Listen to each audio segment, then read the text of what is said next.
Bonjour à tous, bienvenue à Santexpo en direct sur le plateau de la French Care BPI France. Alors, dans le cadre du volet santé du plan France 2030, une stratégie d'accélération de la santé numérique a été établie avec pour objectif notamment de favoriser les innovations en santé. Et c'est ce dont on va parler aujourd'hui. L'idée aussi est de faire émerger de nouveaux acteurs pour consolider le leadership français dans ce domaine. Et nous allons voir avec nos trois invités ici présents où se fait aujourd'hui la recherche en France, quels sont les nouveaux modèles d'innovation en santé.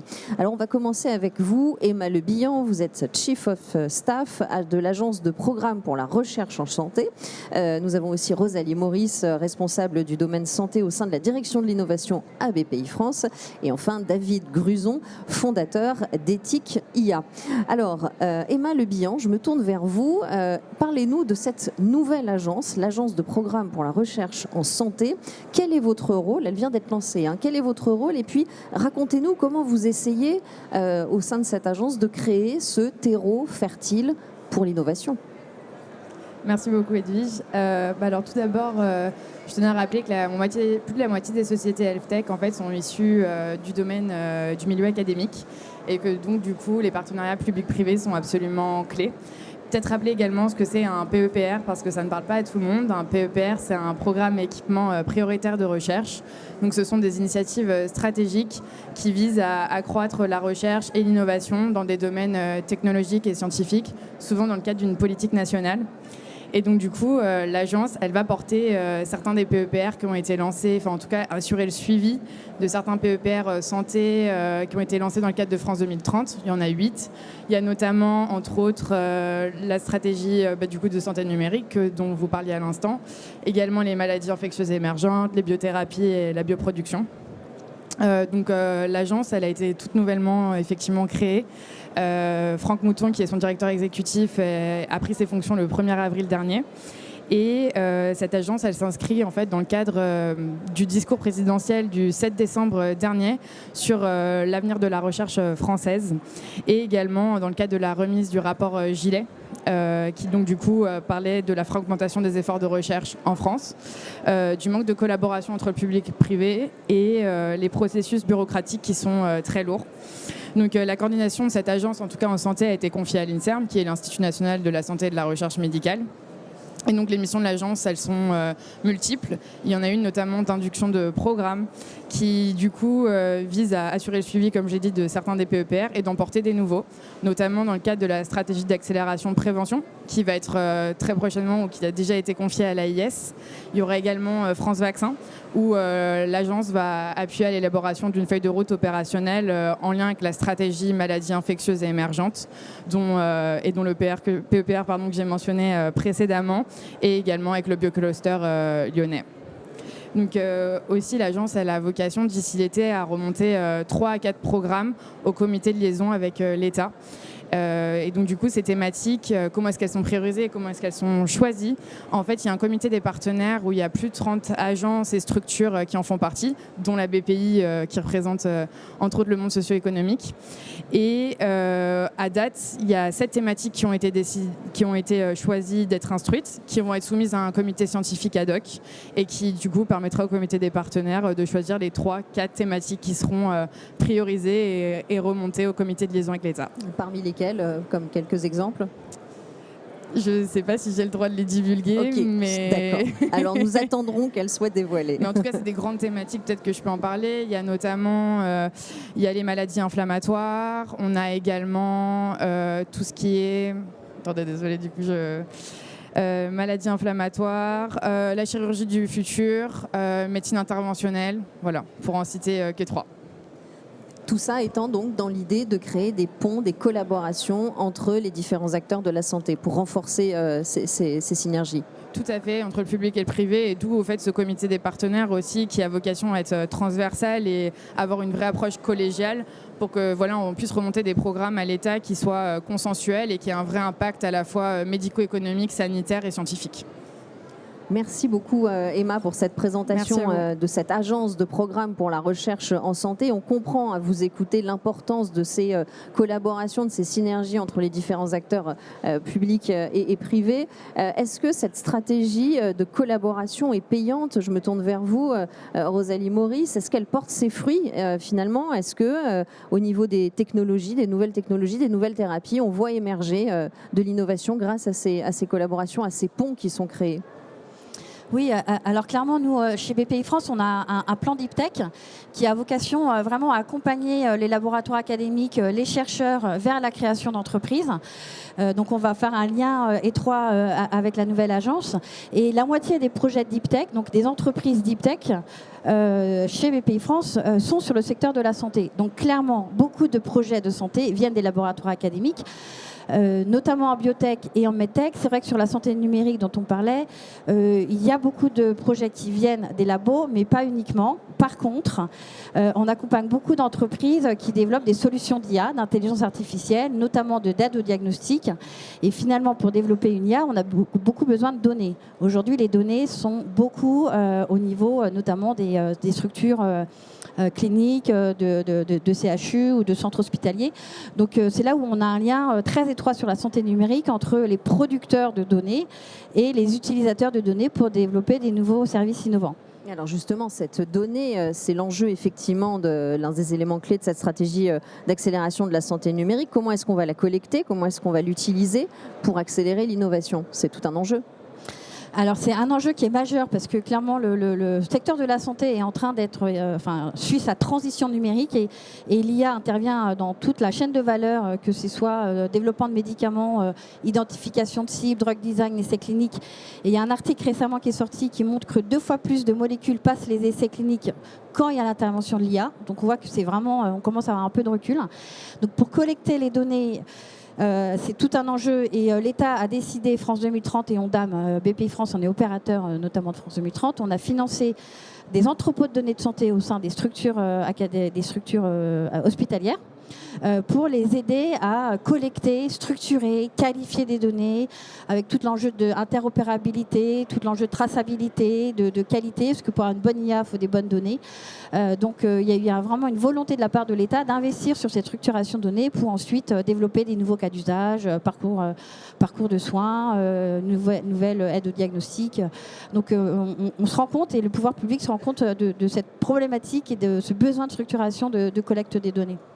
David Gruson, vous êtes un expert en données de santé. Vous avez notamment créé Etikia, je le disais.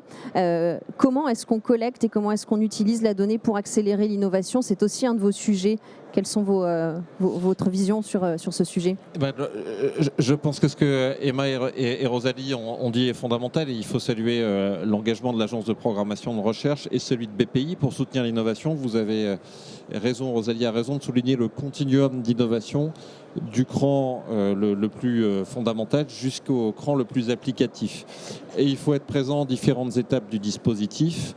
On voit qu'il y a on voit sur ce salon une vraie rupture dans l'année écoulée avec des diffusions très applicatives d'IA en santé, d'IA d'accès aux soins. C'est ce qu'on accompagne dans la diffusion de ces modèles avec Etikia dans un nouveau cadre qui est celui du règlement européen sur l'IA qui a été adopté définitivement avant-hier, qui entre en vigueur en mai 2025 sur l'IA générative, qui va imposer la mise en place d'une garantie humaine de l'IA, sujet qu'on porte depuis 2017 avec Etikia. Et cette garantie humaine va s'appliquer de la conception jusqu'à l'application en vie réelle des systèmes. Elle ne prendra pas toujours la même forme, mais ça veut dire que l'agence va devoir accompagner, et BPI, accompagner l'ensemble des acteurs qui le soutiennent pour se doter de ces protocoles de garantie humaine de l'IA. Le 31 mai sera présentée la première norme AFNOR portée par la France, avec les représentants des industriels, l'EMS, NITEM, les représentants des patients, pour définir ce que sont les bons protocoles de garantie humaine de l'IA. Ce sera le standard qui va gouverner l'émergence de l'innovation, de sa conception jusqu'à son application en vie réelle, pour aussi donner de la confiance dans l'innovation, de la collecte des données jusqu'au traitement secondaire et le développement de ces modèles d'IA d'accès aux soins. Oui, parce que vous avez donné un mot qui est un mot-clé, c'est avoir confiance dans le fait de donner et d'accepter que ces données de santé soient utilisées. On entend en vous écoutant l'importance de l'IA, l'importance qu'a pris l'IA, vous avez dit, sur les derniers mois. La garantie humaine, ça veut dire quoi, la garantie humaine en santé? Est-ce que vous pouvez nous expliquer ce concept finalement? Parce qu'on le comprend sans le comprendre. Qu'est-ce qu'il ressort exactement? C'est très concret, je vous donne volontairement un exemple sur le terrain applicatif. Donc là, ont été construits les premiers modèles de garantie humaine de l'IA dans le domaine de la traumatologie, avec des systèmes d'IA d'interprétation des images de fractures aux urgences qui sont utilisés en temps réel de prise en charge, sans supervision, sans présence de radiologue in situ, mais avec un contrôle asynchrone entre J+1 et J+2. On a développé aussi des modèles de garantie humaine dans le champ bucco-dentaire, sur de l'IA d'aide à l'accès aux soins pour les personnes âgées en EHPAD ou à domicile, avec des systèmes de revue de cas sur échantillon.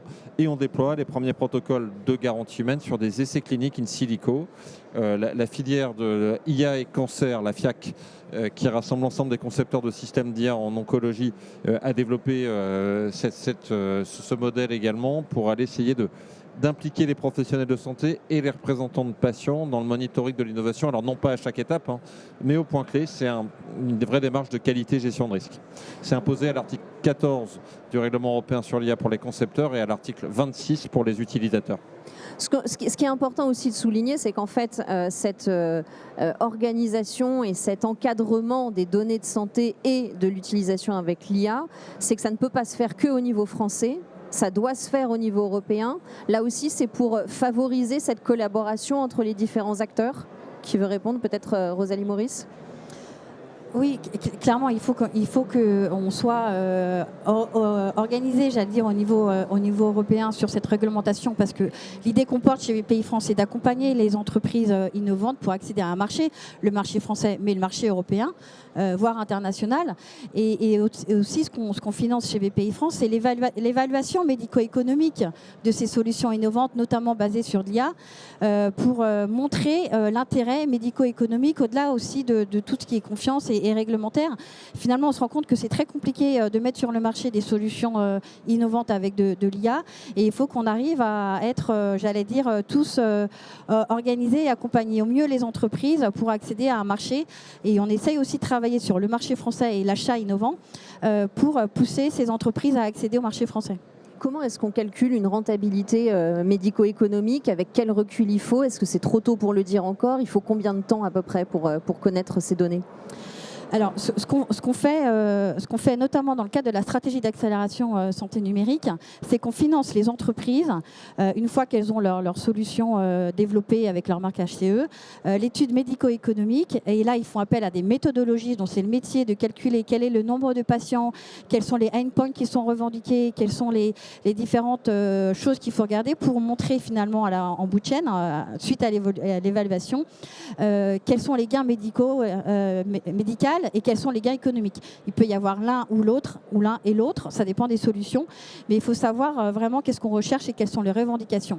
Et ça, c'est vraiment très compliqué, et on accompagne les entreprises avec des méthodologistes, avec aussi l'HAS qui nous aide à accompagner ces entreprises pour avoir des études qui montrent un intérêt des bénéfices médico-économiques. Et chaque cas est particulier en fonction de la solution et du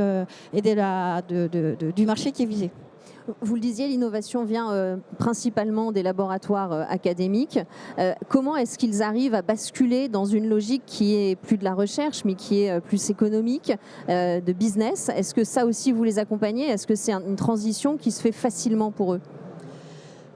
Alors, c'est une transition qui se fait facilement ou plus difficilement, j'allais dire, chaque cas est particulier.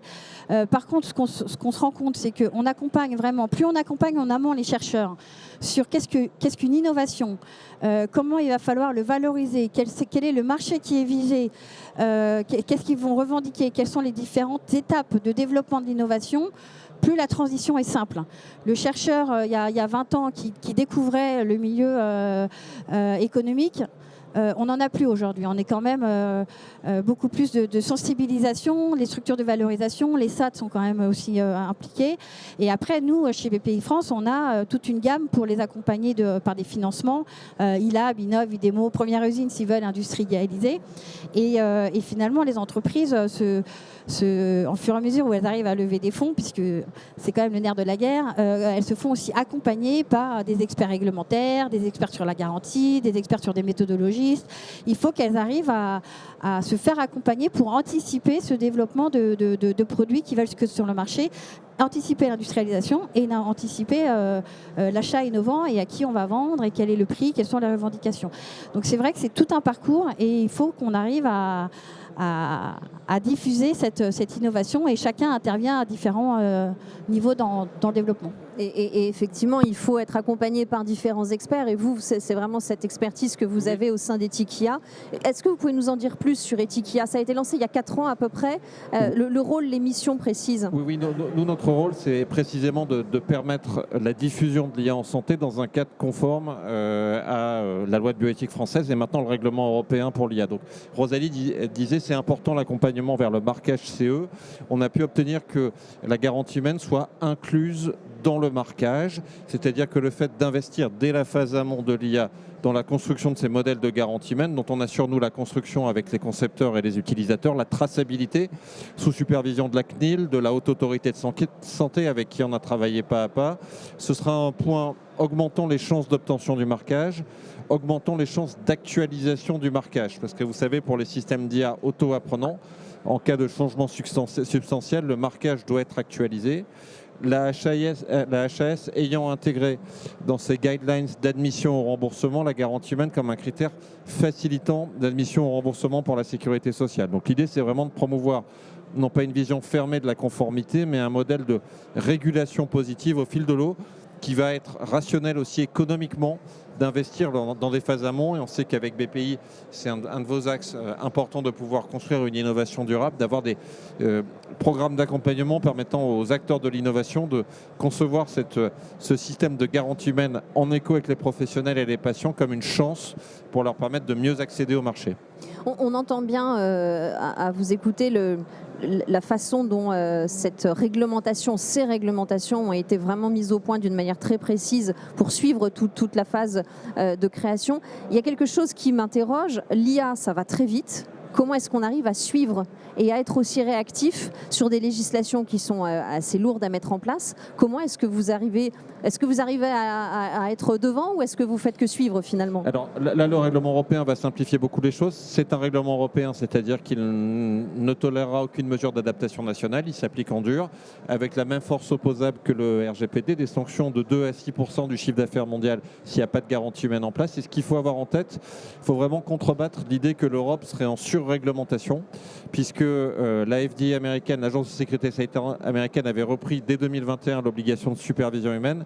Et le Biden Act, qui a été adopté à la fin de l'année dernière, est au moins aussi contraignant sur les obligations de contrôle humain que le règlement européen sur l'IA. Donc, pour les acteurs de l'IA qui vont venir sur un marché européen, mais aussi un marché américain, investir dans ces sujets de régulation, de supervision humaine dès le départ, c'est aussi une chance de mieux accéder au marché américain. Vous dites qu'il y a des contraintes et c'est répressif aussi. Quelles sont les sanctions en cas de manquement? 2 à 6% du chiffre d'affaires mondial si vous n'avez pas de système effectif, traçable et proportionné. Ça s'applique dans 1 an pour l'IA générative. Beaucoup de cas d'usage IA générative, on l'a vu, on a présenté hier avec DocaPost, La Poste et Etikia le modèle de garantie humaine de l'IA générative appliqué au dossier patient, c'est important, et à plus 2 ans pour tous les autres systèmes d'IA en santé. Et il y a un organisme de contrôle? Comment est-ce que vous arrivez à contrôler tout ça? Ce sera la CNIL avec le concours de la Haute Autorité de Santé. D'accord, ok. Et alors, je vais poser une dernière question, finalement, qui est une question que je vais poser sciemment naïve.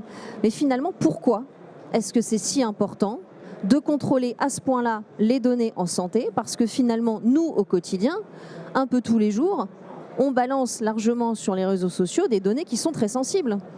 Donc, je ne sais pas qui veut répondre, si je laisse David Gruson ou si Rosalie Maurice veut aussi donner son avis. Juste un mot pour ne pas monopoliser la parole, mais Rosalie a aussi prononcé le mot-clé, c'est la création de confiance. Il faut créer des environnements durables de traitement de ces données. Et c'est un sujet sur lequel on doit encore accélérer, même si les briques sont en place, BPI y contribue pour faire émerger des écosystèmes de confiance. Là, on a annoncé la semaine dernière la première levée de financement d'Etikia avec l'écosystème des mutuelles, l'économie sociale et solidaire. C'est important aussi que les acteurs mutualistes s'organisent entre eux pour assurer le contrôle humain des systèmes d'IA applicables au traitement mutualiste et de prévention santé. Rosalie, vous avez quelque chose sur vous le disiez, comment est-ce qu'on crée cet environnement de confiance? Est-ce que c'est simple? Est-ce que Je pense qu'il faut aussi beaucoup de pédagogie, puisque finalement tout le monde crée de la donnée. La donnée de santé, c'est encore plus sensible, mais il faut arriver à expliquer à tous les usagers et les patients à quoi ça peut servir, comment ça peut servir, et on a tout l'enjeu aussi de l'utilisation secondaire de la donnée, puisque quand un patient donne accès à ces données, c'est pour un usage précis.